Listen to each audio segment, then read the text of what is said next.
spring equinox and Ostara, how to celebrate this season with meaning for you and for others around you. That's what we're going to talk about today. Before we get to the goods, make sure that you hit the subscribe button and the little bell if you haven't already. And you can give us a thumbs up on this video for good measure, because I know we've got some good stuff for you today, right, Pixie? Yeah, so we're going to talk about the spring equinox.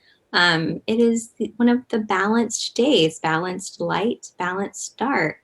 And so it's a really great day to just celebrate that because, of course, with the sun and everything just being in full balance, you're able to start to get in balance yourself. Yeah, I think that the thing that most people connect with it is spring cleaning. And thinking about it in terms of balance, doesn't it make sense that you would want to clean out that which doesn't serve you or that which causes clutter or imbalance? And that's the whole reason. So if people say, oh, this is, obviously this is a little woo-woo because it's woo-woo, but all of our little things that we do throughout the year are actually tied back to indigenous ritual. So this is really interesting. So it's really cool. And actually, what we talked about last time with Imbolc, like that's the start of the spring cleaning. And so you can keep going all the way through spring equinox. And in the Celtic tradition with Ostara, you have people that are also celebrating life. Like life is starting to bloom, life is starting to grow, babies are coming with all of these wonderful things. And back in those days, there was a tale of one of the goddesses, Ostara, she was a bird, but then she turned into a bunny. And because she was so sad being the bunny at that time, she wanted to still put the eggs out. And so the bunny would actually give birth to eggs, and they were colorful eggs, and they were happy eggs. And that's kind of why some of us still have that tradition of egg coloring. And Easter bunny. And Easter bunnies. So that's still something. I always wondered why a bunny would lay eggs. Okay, got it. Like you just answered this question that my kids and I have asked each other. Like, I don't know. Okay, Celtic tradition. It makes sense. Most of the things that I'm asking go back to Celtic tradition, which is really interesting because I'm from Irish heritage tradition. Wow. Yeah. So it's like in your bloodline. It certainly is. So yeah, it's a great time again just to go outside, connect with nature.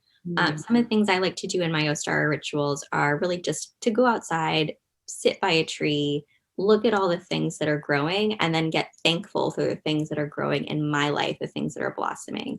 And of course, with the kids, I love decorating eggs and hiding them and all that silly stuff that we all do around the Easter holiday too.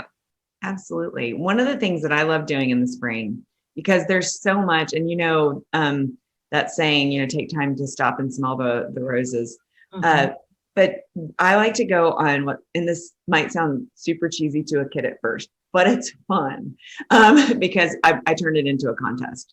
If you turn something into a game, all of a sudden any activity can be fun to a kid. But we go on mindful walks together as a family, and a mindful walk is without spoken word.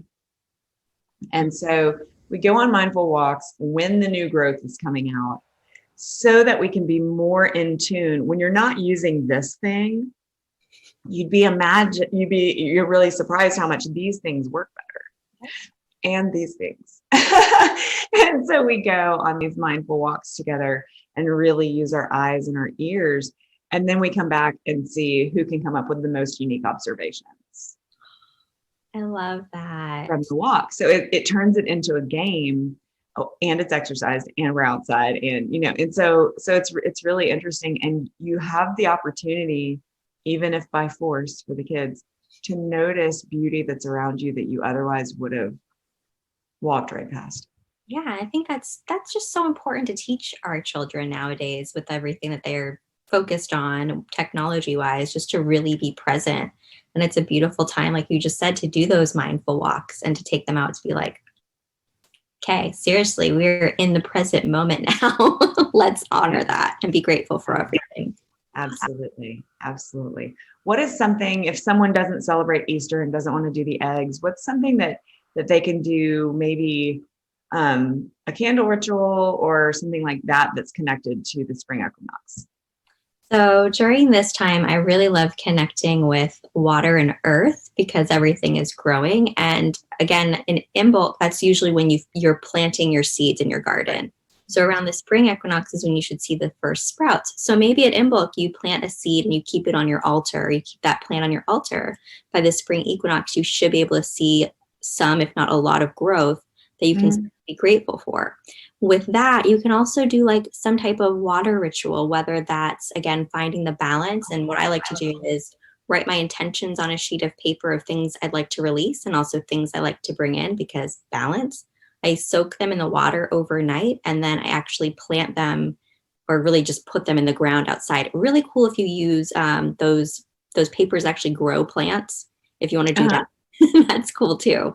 Yeah. But you could use a candle. It's not really a fiery ritual, fiery time, but you could, of course, light a candle for like every day up until the spring equinox, Imbolc to spring equinox, and every day say something you're grateful for. That's another thing you could do. Gotcha. Okay. Fantastic. That's wonderful. Yeah, there's so many different ways to use water for manifestation, and we can get into that more deeply another time, I suppose. Yes, definitely. Fantastic. Oh my goodness. It's just such a beautiful, peaceful, but hopeful time to celebrate those elements of our universe. Yeah. And don't we need them right now? We do. We absolutely do. We need to see the growth. And I feel like this spring equinox is going to be a lot different, a lot more full of growth this year. So hopefully, yeah, that's what the hope is. Fantastic. Well, if you've enjoyed this beautiful revelation of spring equinox and Ostara, please give us a thumbs up and don't forget to hit that subscribe button if you didn't already the first time I asked. We'll see you next time.